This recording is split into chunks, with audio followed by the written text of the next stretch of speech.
What I'd like to just mention now then, Ed, is this work. You were at Edwards and then you were at Nellis and so on.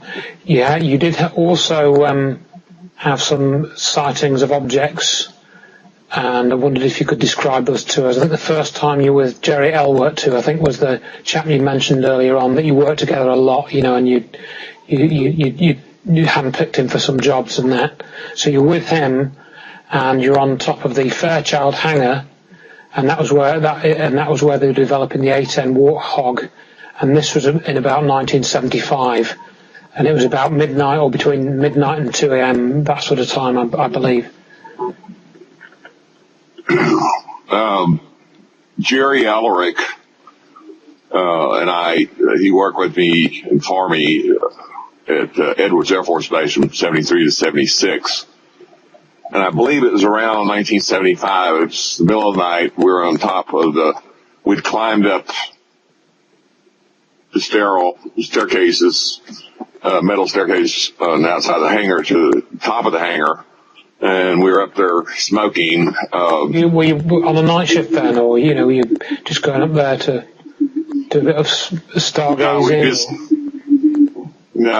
We habitually wandered around everywhere. I mean, we had access to so many areas. We'd get out of the house. I mean, he had babies and I had babies, and sometimes we'd just go for a drive and go down to one of the shops and see who was working and what they were working on, and, you know, just hanging out, mess around. Yeah, hanging out like buddies do. And we were on top of this hangar, and we're talking or whatever, and Jerry points to the sky almost above us, and it's very dark, but the stars were crystal clear. I mean, it wasn't overcast. And he says, you see those 3 stars up there? And at first I didn't know what he was talking about. They're fairly small. I guess it's, you know, at hand's length, you know, maybe an inch or 2. But he says, they're coming closer. And I said, no, baloney. And I finally saw what he was looking at, and they were coming closer. And then as the 3 stars shaped in a perfect triangle got closer, it darkened out one of the stars behind it.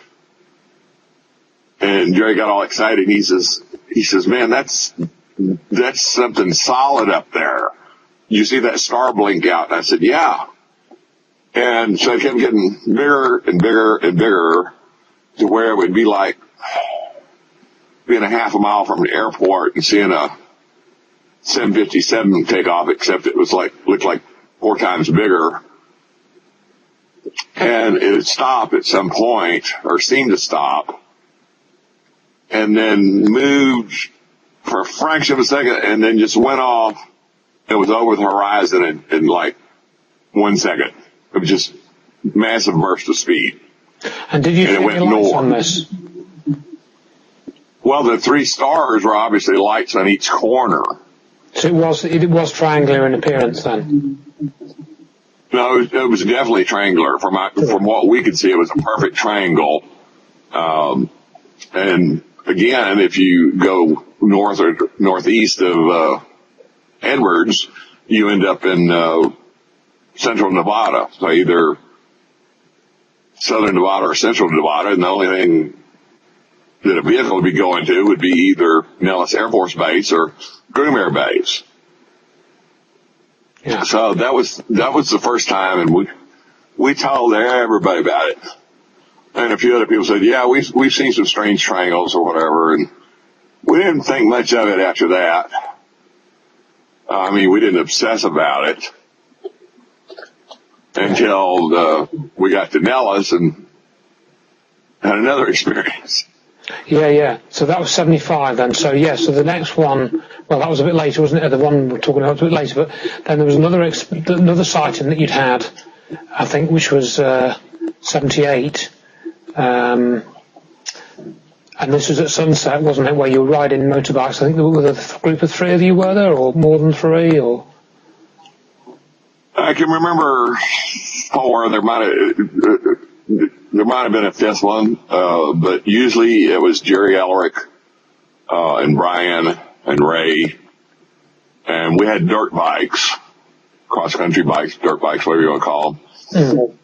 And we'd go all the time. Any chance we got, we'd go on our motorcycles and usually take our 22 pistols or 22 rifles, and we'd shoot snakes or jackrabbits, whatever.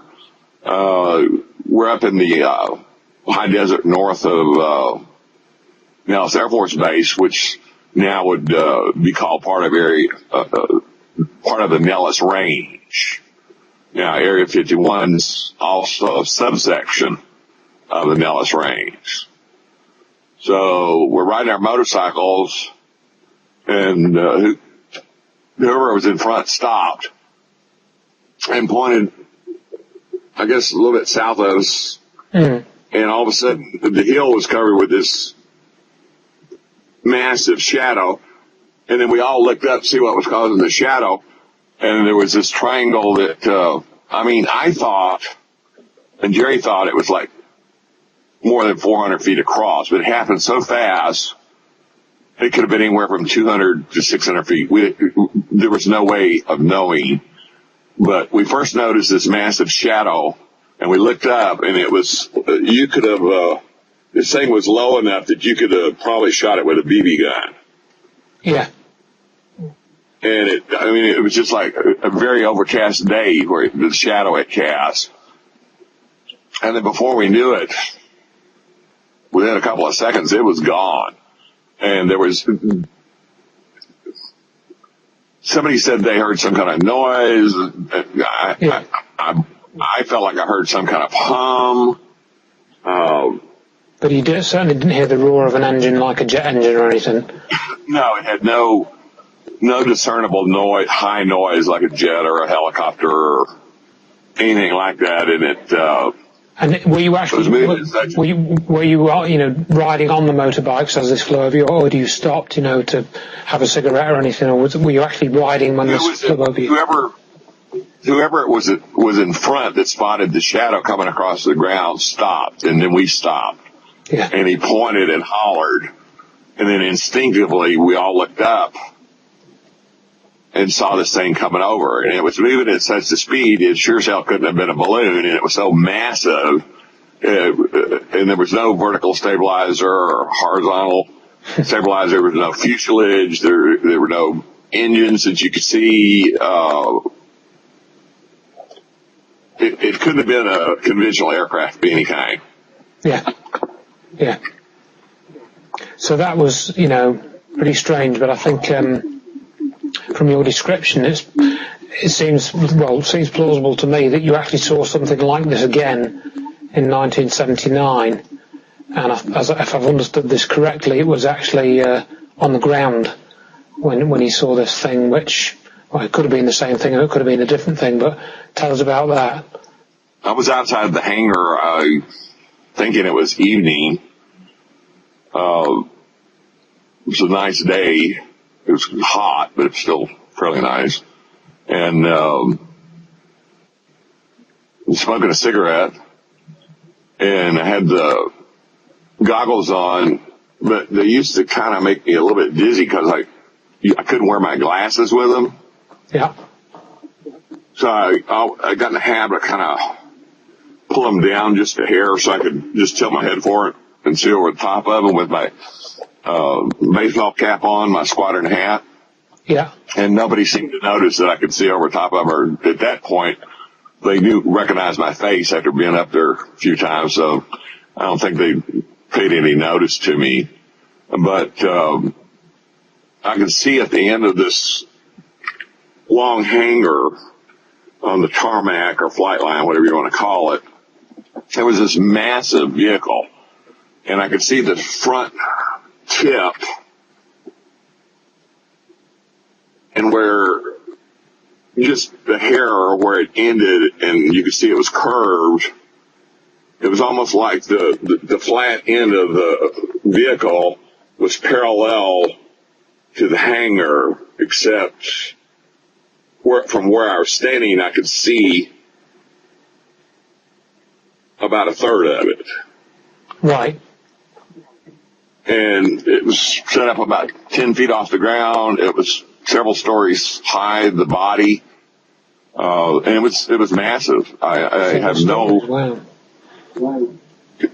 no, several stories, yeah. 30 feet. Wow. I'm thinking about 30 feet. And, but, you know, I mean, 757 is what, the body of it's like 20 feet tall, at least, or around that. Well, something triangular, you could store a massive amount of equipment on something that big. So what went through your mind when you saw this thing? Well, first of all, I was literally amazed. It had been as like if Captain Kirk had landed his ship on the ground. And it didn't make any sense to me how this thing could fly because, like I said, I couldn't see any discernible engines. There were ducts, ductwork, or variable vectored vanes or something similar to that coming out the bottom that were noticeable. But I immediately thought back. What's that? What color was it? It was kind of again, it was grayish black. Almost had in the bright sunlight, almost had a kind of a bluish undertone, but it was basically very dark gray, flat. I mean, it wasn't a shiny finish on it. Right.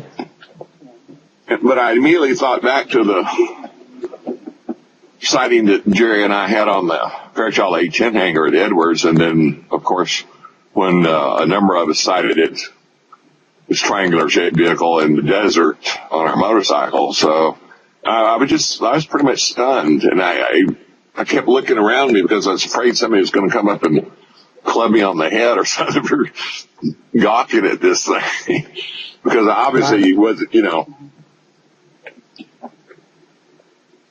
So that was interesting that, you know, you did obviously make the connection fairly, probably within a few seconds, and us actually seeing this thing, you did already make the connection to what you'd seen, you know, 2 and 3 years earlier and so on. Well, I mean, you know, if you think you see a triangular vehicle in the sky, and then a few years later you see a huge, massive triangular shadow in a vehicle above you scooting across, and then you see something sitting on the ground that has to be a triangle just by the angles of what you can see. I mean, it wasn't a usual shape of any type of known aerospace vehicle. Yeah. And I think later you got more information about what this probably was, didn't you? I presume that came a bit later, or had you already heard talk of this vehicle? You know, because you learned about the magnetic field disruptor and so on. We'll get onto that maybe a little bit, but that's what you talked about quite a bit in your 1998 presentation, didn't you? You talked about the magnetic field disruptor that you were told about. Yes, I'd like to address that later. But the thing is, like I said, if you lived in Las Vegas or damn near anywhere in Nevada, there were rumors, weird rumors about everything. I mean, they call it the conspiracy state. Some people do, because there's so much weird stuff going on. Yeah. And you'd hear stories about these lenticular or circular-shaped saucers, or some of them even massive, or these cylinder-shaped vehicles or triangular-shaped vehicles. I mean, you'd hear about them, but you pretty much discounted most of it because there were conspiracy theories A to Z. Yeah, and rightly to me, so. The way I look at that now is that's convenient for them. You know, that obviously it helps to keep the secrets. If you've got 150 different theories and stories, you know, generic stories as to what these things are and where they come from, then obviously nobody knows which is the correct one. You know, so it helps the secrecy. Well, first of all, the newspapers and radio, for the most part, wouldn't talk about it because all the military and government agencies in Nevada, and they were the biggest state employer other than the casino industry. Yeah.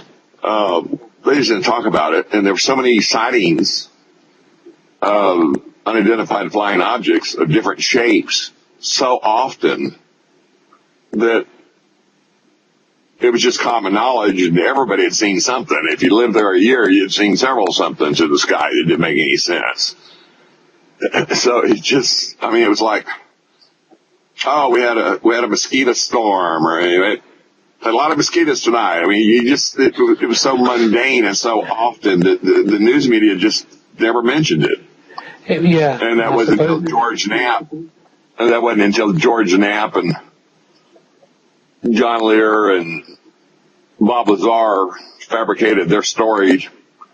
I won't even go into that.